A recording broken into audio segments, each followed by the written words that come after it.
ఎక్కువగా ఎవరికి వర్తిస్తుందో, ఎవరు ఎక్కువగా సంతోషంగా ఉంటారు ఈ సమయంలో దాని పట్ల అవగాహన లేకోకుండా, ప్రజల ప్రస్తుత పరిస్థితి గురించి అవగాహన లేకోకుండా, క్షేత్రస్థాయిలో జరుగుతున్న కార్యక్రమాల పట్ల అవగాహన లేకోకుండా కేవలం నిరాశ నిస్పృహల్లో మాట్లాడుతున్నారని చెప్పేసి మనం చేస్తాం. సంక్రాంతి పండుగ అనేది ఎక్కువగా రైతు సోదరులు వ్యవసాయంకి సంబంధించిన పండుగ. ఈ సమయంలో రైతులందరూ కూడా ఆరుగాలం కష్టపడి పనిచేసి పండించిన పంటలన్నీ కూడా ఇంటికి చేరుకుంటాయి. ఆ పంటలను చూసి రైతులందరూ కూడా సంతోషంగా ఉంటారు.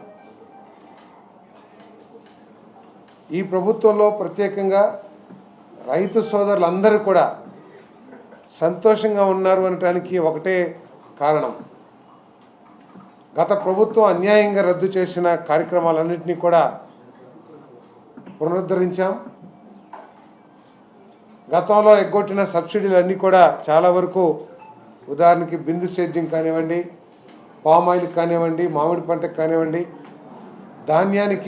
ధాన్యం తీసుకుని ఎగ్గొట్టిన డబ్బులు తిరిగి చెల్లించడం కానీ, ఇవన్నీ కూడా రైతులకి చేరినాయి. కాబట్టి రైతులందరూ కూడా సంతోషంగా ఉన్నారని చెప్పేసి మనం చేస్తాను.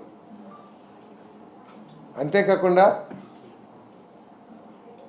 రైతు పండించిన పంటలన్నింటినీ కూడా మొత్తాన్ని కూడా ధాన్యం ప్రతి గింజ కూడా కొనే దిశలో దాదాపు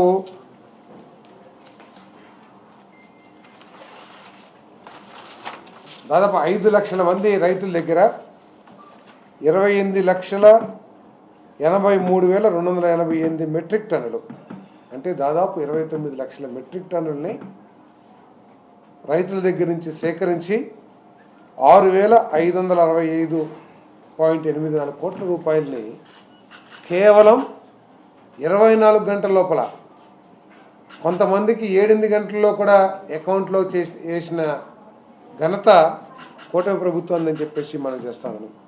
అందుకనే ఈరోజు రైతు సోదరులు అందరూ కూడా సంతోషంగా సంక్రాంతి పండుగని జరుపుకుంటా ఉన్నారు. దాన్ని చూసి బాధపడటమే తప్పితే వైఎస్ఆర్ కాంగ్రెస్ పార్టీ నాయకులకి తాను చేసిన మోసాలు ఏంటో కూడా ఒకసారి అర్థం చేసుకోవాలి.